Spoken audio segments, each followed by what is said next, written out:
ሰላም ሰላም እንዴት ናችሁ? የተማር ሚዲያ ቤተሰቦች ዛሬ ለየት ባለ መንገድ ነው የመጣሁላችሁ። አንድ እንግዳዬን እዚህ ጋር ጋብዣታለሁ። በጣም አስተማሪና በጣም ለእናንተ ትምህርት የሚሆን ታሪኮችን አሳልፋለች። በጣም ብዙ ውጣ ውረዶችን ያሳለፈች ሴት ናት እና እዚህ ጋር ታሪኳ ለብዙዎቻችሁ ያስተምራል፣ ለብዙዎቻችሁ መማሪያ ይሆናል ብዬ ስላሰብኩኝ እዚህ ጋር ጋብዣታለሁ ማለት ነው። ለቤቱ አዲስ የሆናችሁ የተማር ሚዲያ ቤተሰቦች መጀመሪያ ሰብስክራይብ ከዛ ላይክ አድርጋችሁ የደውል ምልክቷን ተጭናችሁ እንድትጀምሩልኝ እጠይቃችኋለሁ ማለት ነው። ስለዚህ ወደ ታሪኳ ባለ ታሪኳ እንሄዳለን። ሰላም እንዴት ነሽ? አለሁ እግዚአብሔር ይመስገን ሰላም ነኝ። እንኳን ደህና መጣሽ። እንኳን ሰላም ቆየኸኝ። ዛሬ ወደዚህ የጋበዝኩሽ ለብዙዎቻችሁ ታሪክሽ ያስተምራል ብዬ ስላሰብኩ ነው። ለእኔ የነገርሽኝ ታሪኮች አሉና ለብዙዎች ደግሞ መማሪያ እንደሚሆን ስላሰብኩኝ በቅድሚያ ራስሽን አሳምነሽ ስለመጣሽ በጣም ደስ ብሎኛል። እሺ አመሰግናለሁ። እና ወደ ታሪኩ ከመሄዳችን በፊት ስላለሽበት አሁን ላይ አንዳንድ ነገሮችን ብትነግሪኝ። አሁን ላይ እግዚአብሔር ይመስገን በጣም በጥሩ ጤንነት ላይ ነው ያለሁት። ተረጋግቼ ስራዬን እየሰራሁኝ ነው ያለሁት። ይህ ነገር ከመምጣቱ በፊት ግን ማለት መረጋጋቴ ስራ ከመስራቴ በፊት ግን በጣም ብዙ ውጣ ውረዶችን አልፌያለሁኝ። ኦኬ፣ አሁን ወደ ታሪኩ ልትነግሪኝ ዝግጁ ነሽ ማለት ነው? አዎ ዝግጁ ነኝ።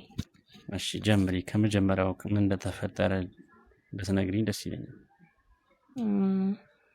ለዚህ ነገር የዳረገኝ እኔ ሰው ማመኔ ነው ማለት ይሄ ነገር የመጣብኝ በመደፈር ነው እና የደፈረኝ ሰው ጓደኛ አይደለም ኦር ፍቅረኛ በቃ አይደለም እና ግን ኖርማሊ በቃ የማውቀው ሰው ነው እና አጋጣሚ እሱ ለካ በልቡ በውስጡ ይመኘኝ ነበረ። እኔ ደግሞ ይሄን ነገር አላውቅምና አልጋ የያዘበት ክፍል ተከትዬው ገባሁኝ። ከዚህ በፊትም ገብቼ አቅ ስለነበረ ምንም አይነት ንክኪ አልነበረንም በወቅቱ። አወራን፣ ሻወር ወሰደ ምናምን ተነስቼ ወጣሁኝ። የዛን ጊዜ ምንም አልተፈጠረም። በሁለተኛው ጊዜ ስሄድ ግን አውርተን ምናምን ነገር በቃ ልሂድ ብዬ ልክ ልነሳ ስል በሩን ቆለፈብኝና ቁልፉን ያዘ። ከዛ በኋላ በቃ በትራስ አፈነኝ ምናምን ነገር ያው ኃይል ማለት አንቺ ፍላጎት የለሽም ነበር አይደል? እኔ ፍላጎት የለኝም። በቃ ጀስት በቃ እንዴት ልበል ጓደኛዬ ማንት አይሚን እንደ ወንድሜ ነው። በቃ እኔ በጣም ሰው አምናለሁ። በጣም ምንም የከተማ ልጅ ምናምን ነገር ብሆን ሰው ማመን ላይ በጣም ችግር አለብኝና አምኜው ነበረ ተከትዬው የገባሁት። ምክንያቱም ከዚህ በፊት ገብቼ ምንም የተፈጠረ ነገር ስላልነበረ ማለት ነው። ኦኬ፣ ግን እንዴት ማለት ክፍል ውስጥ የሚያስገባ አንቺ ሌላ ግንኙነት ወይ የለም ብለሽ ስላሰብሽ ነው ወይስ ያለሽበትም እድሜን ማገናዘባች ነበር? ለማገናዘብ አለመቻል ሳይሆን በቃ እንደዚህ አይነት ነገር ይፈጠራል ብዬ አላሰብኩም። እንደነገርኩት ነው ከዚህ ቀደምም ገብቼ አቅ ስለነበረ ማለት ነው። ገብቼ አውርተን ምናምን ነገር ሻወር ልውሰድ ብሎኝ ሻወር ወስዶ ምን በሰላማዊ መንገድ ወጥቼ ያለሁኝ እና አሁንም በቃ ያንን ያሰብኩት እኔ ያ ነገር እንደዚህ ይፈጠራል ብዬ አላሰብኩም። በጣም ያሳዝናል። እና ማለት ከደፈረሽ በኋላ አግኝተሽው አታውቂም ወይስ እንዴት ነው? ከደፈረኝ በኋላ ተገናኝተን አናውቅም። ማለት እሱ ግን በዛ ሰዓት መድኃኒት ይወስዳል? ምንም የማውቀው ነገር የለም። ከሌላ ግንኙነት አልነበረሽም ከሱ በፊት? አልነበረኝም። ኦኬ፣ ስለዚህ እሱ ነው ፖዚቲቭ ሊሆን የሚችለው ማለት ነው። አዎ ምክንያቱም አውቀዋለሁኝ ራሴን። እንደውም ከጓደኞቼ ጋር እንደ ጨዋታ እያደረግን ምናምን ነገር እየሄድን ደማችንን እየሰጠን እንመረመር ነበር በየተወሰነ ጊዜ ማለት ነው። ከዛ ደማችንን ሰተን በቃ የለብንም እኮ የለብኝም ምናምን እየተባባልን እየተሳሳቅን እንወጣ ነበረ ከጓደኞቼ ጋር እንጂ እንደዚህ አይነት ነገር ውስጥ እኔ ገብቼ አላውቅም ነበር። በጣም ያሳዝናል። እና ከዛ በኋላ ምንም ልታወሪውም ልታናግሪውም አልቻልሽም ማለት ነው? በቃ ይሄ ነገር ተፈጠረ አለቀ። እኔ ምንም እንትን ያልኩት ነገር የለም ማለት ፖዚቲቭ ሆናለሁ ብዬ አላሰብኩም። በቃ ይሄ ነገር ተፈጠረ። በወቅቱ በጣም ተሰማኝ። በጣም ማለት ከምችል በላይ በጣም ቅስሜን የተሰበረው ምክንያቱም ያለ ፍላጎት የሆነ ነገር ስለነበር ማለት ነው። እና ከሰውየው ጋር ተገናኝተን አናውቅም። ግን በኋላ ላይ ምን አይነት ነገሮች መጡ እኔ ጋር ብልቴን ማሳከክ፣ ከብልቴ ፈሳሽ መውጣት ምናምን በቃ በጣም ያመኛል። በጣም እኔ ምን እንደሆነ አላውቅም። ለካ የአባላዘር በሽታ ነበረ እና እኔ አላወኩም። በቃ ምንም ማለት ኤች አይቪ ስለተባለው ነገር እንዲሁ ሲወራ ኦር ስንማር ምናምን ሲነገር እሰማለሁኝ እንጂ ሌሎች ተዛማጅ ነገሮች ምን አይነት ነገሮች እንደሚያመጣ አላውቅምና ለካ የአባላዘር በሽታ ይዞኝ ነበር እና ያን የአባላዘር በሽታ ታከምኩኝ። ያን የአባላዘር በሽታ ስታከም ግን ኤችአይቪውን አልተመረኩም ነበር። ምክንያቱም ምንም ይሄንን በቃ ይመጣል ብዬ አላስብኩም በፍጹም ማለት ነው። ግን በወቅቱ የአባላዘር በሽታው በጣም ያመኝ ነበር። ማህፀኔን በጣም ያሳክከኛል። ከውስጤ በጣም በጣም ፈሳሽ ይፈሰኝ ነበር፣ እጅግ በጣም ማለት ከሚቻለው በላይ። ያው ያንን በሕክምና ዳንኩኝ። ግን ፖዚቲቭ መሆኔን ያወቅኩት ፕሮሰስ ጨርሼ እንትን ከተደፈርሽ በኋላ ስንት ጊዜ ያለው የቆየሽው? ቆይቻለሁ። በጣም ምን ያህል? 3 ወር በላይ ቆይቻለሁ። 3 ወር በላይ? አዎ በጣም ቆይቻለሁ። እንዴ ከ3 ወር በላይ ስል ከአመት በላይ እንደዚህ ቆይቻለሁ። ግን በጥሩ ጤንነት ላይ ነበርኩኝ። ያ ነገር ብቻ ነው የተፈጠረብኝ። ልትከሺው አልፈለግሽም አንቺ? ለህግ ቦታም የት አግኝቼ? እኔ አዛታይም በጣም ልጅ ነበርኩኝ። ኦኬ። ስለዚህ አንቺም አልከሰሽውም እና እሺ፣ በምን አጋጣሚ ነው ያወቅሽው? ይሄን ነገር ማወቅ ይችላል? ይሄን ነገር ያወቅኩት ከሀገር ለመውጣት ፕሮሰስ ጀምሬ ጨርሼ ምናምን የተወሰኑ ቀናቶች ሲቀሩኝ ስመረመር ፖዚቲቭ ነው። በጣም ያሳዝናል። እሺ ማለት እኔም አውቀዋለሁ ስሜቱን፣ ይሄ ነገር አለብህ ተብሎ ሲነገርና በዛ ሰዓት ላይ ምን አይነት ነበረ ስሜቱ? ሲነገርሽ ምን ተሰማሽ? ያው እንዳልሽኝ ጭራሽ አልገመትኩም ብለሽ ነበር። ወዲያው ሞት መጥቶ የሚወስደኝ ነበር ይመሰለኝ። በጣም ነው የደነገጥኩት፣ እጅግ በጣም በህይወቴ እንደዛን ቀን ደንግጬ አላውቅም። እና ዶክተሩ ሲነግረኝ በቃ ቁጭ ብድግ ነው ማለቴን አስታውሳለሁ። ወንበር ላይ እቀምጣለሁ፣ አንዴ እነሳለሁ፣ እሱ ተረጋጊ ይለኛል። በቃ ላብ ነው ወዲያው ያላበኝ ምናምን እና እሱ አረጋግቶኝ ምናምን ነገር ያው ምክሩን ሰጥቶኝ እንትን ስል ከህክምና ቦታ ወጣሁኝ። ስወጣ አስፓልት ላይ በጣም ግራ ተጋብቼ፣ መሀል አስፓልት ላይ ነበር የሚሄደው። እምባዬ ነው የሚወርደው፣ ላብ በጣም ነው የሚያልበኝ እና በቃ መኪኖች ክላክስ እያደረጉ ምን ሆነሽ ነው ተረጋጊ ከመሀል ውጭ ምናምን። እኔ ግን ምንም የማውቀው ነገር አልነበር ምንም። ማለት አንቺ ፕሮሰስ ጀምረሻል፣ 9 ቀን ነበር የቀረሽ ማለት ነው። የት ሀገር ነበረ ለመሄድ? እኔ ወደ ዱባይ ነበር ልሄድ የነበረው። ስለዚህ በዛ ምክንያት ተሰናከለ ማለት ነው ጉዞ? አዎ ተሰናከለ። በጣም ያሳዝናል። እና እንዴት ነው እሺ መድኃኒት ለመጀመር ስትጀመሪት እንዴት ነበረ? ምን አይነት ውጣ ውረድ ነበረው? ወይስ ማን ያሳመነሽ? እነዚህ ነገሮች እስኪ። እኔ መድኃኒት ለመጀመር አልፈለኩም ነበር በወቅቱ፣ ምክንያቱም በመድኃኒቱ ላይ ብዙ እምነት አልነበረኝም እና ሲዲፎሬም ስታይ የዛን ጊዜ ጥሩ ነበረ። በምግብ በምናምን እንትን ትያለሽ ማለት መቋቋም ትችያለሽ በምግብ ይሄን ተመገቢ፣ ጥሬ ነገሮችን እንዳትበይ ምናምን ብለው በጣም እንትን ይሉኝ ነበር፣ ካውንስል ሲሰጡኝ ማለት ነው። እና እየቆየ ግን ሲመጣ እየታመምኩ መጣሁ። ሲዲፎሬም እየቀነሰ መጣ ምናምን እና ግዴታ መጀመር አለብሽ ተባልኩኝ መድኃኒቱን ማለት ነው። እና መድኃኒቱን ስጀምር ሲዲፎሬ በጣም ወርዶ ነበረ። እኔም በጣም ታምሜ ነበር። አልማዝ ባለጭራ ምናምን ነገር ወጥቶብኝ ነበር እና ግዴታ መጀመር አለብሽ ስለተባልኩኝ መድኃኒቱን ጀመርኩኝ። እንዳለብሽ የሚያውቅ ሰው አለ ሰዎችሽ? አዎ ያውቃሉ። የደፈረሽን ከዛ በኋላ አግኝተሽው አታውቂም? አላውቅም። በጣም የሚያሳዝን ነው። በጣም የማንነት ጥያቄ በጣም ይከብዳል። እና እስኪ በዚህ መሀል ያጋጠመሽ ስለ ቤተሰብ መገለል ምናምን ያጋጠመሽ ነገር ካለ እስኪ ንገሪኝ። እግዚአብሔር ይመስገን ቤተሰቦቼ አላገለሉኝም። በጣም በጣም ማለት ከምችለው በላይ ነው የሚንከባከቡኝ። በጣም ማለት ነው። እንደውም በቃ የምሞትባቸው ይመስላቸው ነበረ በወቅቱ። መድኃኒት ስወስድ ራሱ በቃ አይኔን እያዩ ነበር የምወስደው መድኃኒቱን። በጣም ትሪት ያደርጉኛል፣ ይመክሩኛል፣ ብዙ ነገሮች በቃ ምንም ነገር ፊል እንዳላደርግ እንትን ይሉኛል። እኔ ግን በጣም በቃ አዝን ነበረ።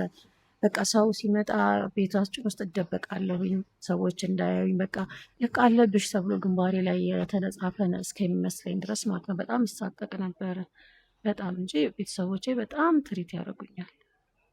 እና እኔ አሁን እንደማይሽ ከሆነ በጣም በጥሩ አቋም ላይ ቆንጆ ነሽ፣ በጣም ታስታውቂያለሽ። እና እንዴት ነው ሰው አያስቸግርሽም ወይስ ፍቅረኛ ሳለሽ? ፍቅረኛ ልታመጣልኝ ከሆነ ደስ ይለኛል። ፍቅረኛ የለኝም። እሺ ማለት ወንዶች ያስቸግሩሻል ብዬ አስባለሁ። እስኪ ምን አጋጠመሽ? ወይም ደግሞ አለብኝ ብለሽ የነገርሽው ሰው አለ? አዎ ፍቅረኛ ያልክ ማለት ፍቅረኛ ሳይሆን ያው ሰዎች ይመጣሉ በነገራችን ላይ በዚህ ኬዝ የተያዙ ሰዎች በሙሉ ችግር አለባቸው። አላውቅም ማለት አንዴ ተይዘናል ብለው ነው መሰለኝ አንድና አንድ የሚያስቡት ሴክሹዋል እንትን ብቻ ነው የሚያስቡት ማለት ነው። ያ ደግሞ እኔ አልፈልገውም፣ አያስኬድም ማለት እኛ ፖዚቲቭ ስለሆነን ብቻ ዝም ብለን ተቧክተን መኖር የለብንም ማለት ቀሪውን እድሜያችንን የኔ የምንለው ሰው ሊኖረን ይገባል እና ከዛ ሰው ጋር ተሳስበን ልንኖር ይገባል። ልክ እንደ ጤነኞች እኛ ፖዚቲቭ ስለሆነን እኮ በሽተኛ ነን ማለት አይደለም። ጤነኞች ነን፣ በጣም ጤነኞች ነን። ምክንያቱም እንሰራለን፣ እንበላለን፣ እንጠጣለን፣ ማንኛውም ሰው የሚያደርገውን ነገር እናደርጋለን። እንደውም የበለጠ እንሰራለን። ለሰዎች ደግሞ በጣም እንጠነቀቃለን፣ በጣም ማለት ነው። ምክንያቱም ህሊና የሚባል ነገር አለን እና እንዳልከው ወንዶች ይመጣሉ እኔ ጋር፣ ግን የሚመጡት ወንዶች በጣም ቀልደኞች ናቸው። በቃ ተኝተው መነሳት የሚፈልጉ ናቸው። በጣም ነው ማዝነው ማለት ፖዚቲቭ ስለተኮነ ብቻ ዝም ብሎ እንደ እንስሳ እንትን ማለት ሴክስ ማድረግ ብቻ ቁም ነገር አይደለም። እንስሳ እንኳን ማንን መንካት እንዳለበት ያውቃል። ዝም ብሎ አይደለም። አሁን አንድ በሬ ግንኙነት ማድረግ ሲፈልግ አንዷ ላይ ዘሎ ዝም ብሎ አይወጣም። ምን ማድረግ እንዳለበት ከኛ የተሻሉ ናቸው። እነሱ ያውቃሉ በደንብ እና ብዙ ነገር ብዙ አጋጥሞኛል እኔ በጣም ብዙ ማለት አሁን ልጅ አግብተሽ ፍቅረኛ ይዘሽ መኖር ማለት ልጆች ወልደሽ ይሄ ነገር አያጓጉሽም? እንዴት ነው? በጣም ደስ ይለኛል ቢሆንልኝ። እግዚአብሔር ፈቃዱ ከሆነ በጣም ደስተኛ ነኝ። የኔ የምለው ሰው ቢኖረኝ መታቀፍ ራሱ ይናፍቃል እና የኔ የምለው ሰው እንዲኖረኝ በጣም እፈልጋለሁ እጅግ በጣም ቢሆንልኝ ደስ ይለኛል ብወልድ። በነገራችን ላይ አንድ ልጅ አለኝ። የምር? አዎ ልጅ አለኝ። በስንት ዓመት የወለድሽ? አሁን 12 ዓመቱ ነው ልጄ። ከቫይረሱ ነፃ ነው። ኦኬ ነፃ ነው ማለት ነው። እግዚአብሔር እሺ። ያው በዚህ ፖዚቲቭ ስትሆኚ የኔ የምትዩ ሰው ይኖራል በእርግጠኝነት። መጀመሪያ ቀድመሽ ለማን የተናገርሽው? ለእናትሽ ነው? ለእህቶችሽ? እንዴት ነው? እስኪ ስለዚህ ነገር ንገሪኝ። በወቅቱ የተናገርኩት ላጎቴ ነበረ እና አጎት ላጎቴ ነበረ። አጎቶች ደስ ይላሉ በእርግጠኝነት። ላጎቴ ነበር የነገርኩትና ደውዬለት ያለሁበት ቦታ መጣ። ከዛ ነገርኩት። መሄዴ ቀርቷል አልኩት። ምን ነው አለኝ።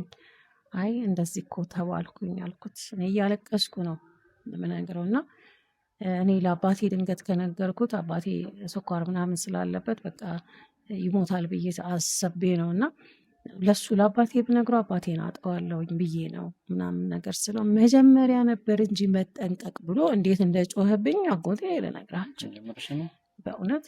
እዛ በጣም ደነገጥኩኝ። በቃ በጣም እዛ ሐኪሙ አለብሽ ካለኝ በበለጠ የእሱ እንደዚህ ማለት ይባስ አመመኝ። በቃ የእውነት ይባስ አመመኝ። በጣም ተመጭሎታለን እንደዛ ስለተናገረ በወቅቱ እንግዲህ እሱ እንደዛ አስቦ ሊሆን ይችላል።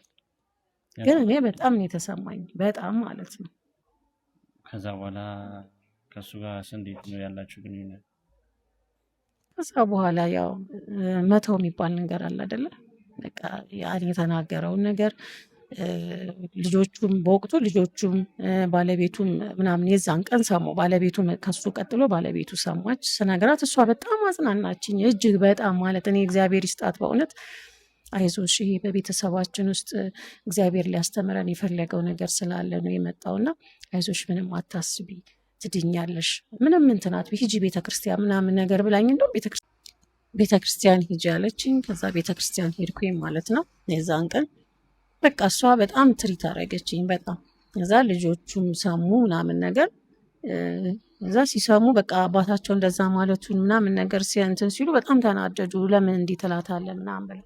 ኢቨን የሚገርም የሆነ ገዳም ሲሄድ መጀመሪያ ሸኙኝ፣ ከባለቤቱ ጋር ሆነው ሸኙኝ። ሁለተኛው ደግሜ እዛ ገዳም ለሚሄድ ስል ለምንድን ነው ግን የምትሄደው? አንድ አይደል እንደ የሚካሄደው ምናምን ሲል ምን አገባህ አለችው። እሷ ምን አገባህ በልጅቷ ህይወት ውስጥ በልጅቷ እንትን ውስጥ እንዳትገባ፣ በቃ ማድረግ ከቻልክ ታደርግላታለህ፣ ማድረግ ካልቻልክ ግን እሷ የፈለገችውን ነገር ታድርግ ምናምን ነገር ብላ አለችውና ልጆቹ ራሱ ለምን እንደው እንዲህ የሚናገራት በቃ ምንም ነገር አይበላት ብለው በጣም ተናደው። እንደውም አንደኛው በተለይ በጣም የሚቀርበኝ አጎቴ ልጅ አለ በጣም እንዋደድና እሱ እንደውም እናገረዋለሁ ምናምን ነገር ሲለኝ ነው አትናገረው በቃ ዝም በለው ምናምን አልኩት እና በጣም ትሪት ያደረጉኝ ነበር እጅግ በጣም ልጆቹም ሚስቱም ማለት ነው። ያው ይሄ በሽታ እኮ መምጫው አይታወቅምና አንዳንድ ይቅርታ ሰዎች በሽታ አትበለው፣ በሽታ አይደለም ይሄ እንዴት በሽታ አይደለማ። በቃ ይሄ ቫይረስ ነው። ገና በሽተኛ እኮ አይደለንም እኛ ጤነኞች ነን። በጣም ልክ ነሽ አውቃለሁ። ግን ያው አንዳንዴ መምጫው አይታወቅምና አንዳንዴ ከአፋችን ለሚወጣው ቃልም ብንጠነቀቅ ብዬ ነው ለተመልካቾች እያስተላለፍኩት ያለሁት። እሺ እና በጣም ግን ታሪኮች በጣም ደስ ይላሉ። ሌላ ጊዜም በደንብም እንደምንገናኝ ተስፋ አደርጋለሁ። በጣም ደስ ብሎኛል እዚህ ድረስ መጥተሽ ታሪክሽን ስላጫወትሽኝ። አመሰግናለሁ።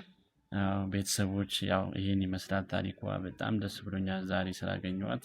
ለብዙዎቻችሁ ማስተማሪያ መማሪያ ይሆናል ታሪኳ። በጣም ብዙ ነገር ብዙ ታሪኮች አሏት። በጣም ጠንካራ ሴት ነች።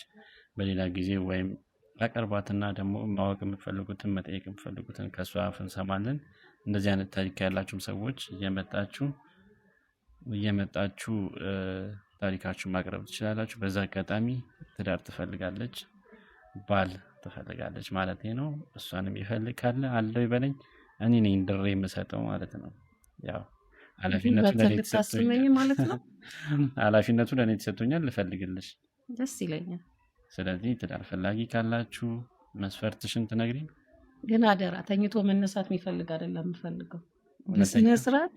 በስነ ስርዓት ማለት የኔ የሚሆን ሰው የኔ የምለው ሰው የሚሰማኝ አይደለም። እሱ መድኃኒቴን ስውጥ ራሱ ሰዓትሽ ደርሷል እንደዚህ ነው ብሎ የሚለኝ። ለምን አንዳንዴ ከስራ መጥቼ ምናምን ስለሚደክመኝ ያን ነገር ላላደርገው እችላለሁ። መድኃኒቴ ማለት ነው ሳልውጥ ምተኛበት ቀን ሊኖር ይችላል እና እሱ ድረስ በቃ የሚሰማኝ በቃ የሚያቅፈኝ፣ መታቀፍ በራሱ ይናፍቃልና በቃ የሚያቅፈኝ የሚሰማኝ ነፃ ሆኖ የሚያወራኝ ሰው እፈልጋለሁ። እድሜ እስከ ስንት ነው ፈልጊ? እድሜ ከ45 በላይ ቢሆን ደስ ይለኛል። ኦኬ። ስለዚህ ትዳር ፈላጊዎች ከ45 በላይ የሆናችሁ ኦርቶዶክስ አይደል? ኦርቶዶክስ የራሱ ስራ ያለው የራሱ በቂ መተዳደሪያ ያለው። ስለዚህ ኦርቶዶክስ የሆነ ከ45 ዓመት በላይ የሆነ ትዳር ፈላጊ አዲስ አበባ የሚኖር ካለ አለው ይበላት።